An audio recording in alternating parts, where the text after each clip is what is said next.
Hi, the Purple Girls here. سلام بچه، چطور؟ من الان به چنل یوتیوب من خیلی خوش اومدین. امروز آماده شید که با هم بریم موهامو پیش دوستم رنگ بزنیم. همونطور که میبینید من اینجا تو راه بودم، بعدش هم که رسیدم و خودم رو نگاه میکردم و کیانام اومد موهامو تقسیم بندی میکرد و این داستانا و اینجا کلی حرف میزدیم تا اینکه میخندیدیم، از قباس در میآوردیم تا اینکه همکارشم اومد. عذرخواهی میکنم از صدای بک‌گراند. همکارشم اومد با هم دیگه موهای منو رنگ زدن، بماند که چقدر با حوصله و تمیز و قشنگ کار کرد و خیلی خیلی خیلی خیلی راضی بودم از این دختر. خیلی خیلی خیلی استعدادشو داره.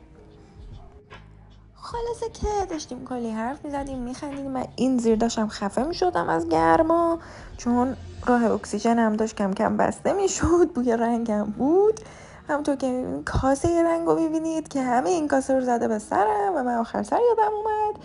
اینجا هم که منتظر بودم موهام کامل دکولوره بشه و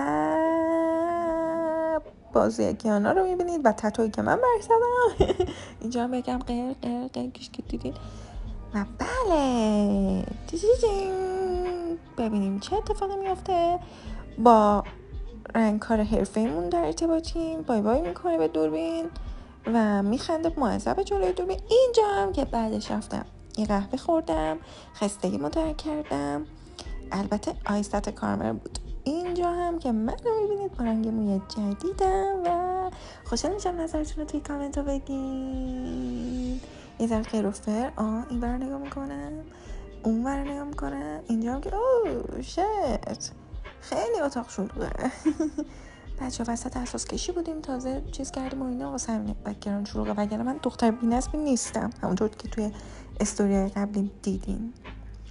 استوری که نه، فاستای قبلی. از قرافر داره دوربین و آها بشه یه تابی بخور و قشنگ نظراتتون رو بگین. کار کیانا خیلی خوبه، با اینکه تازه شروع کرده و من مدلش شدم، واقعا راضی بودم. مرسی که ولی منو دیدید. باچ بای.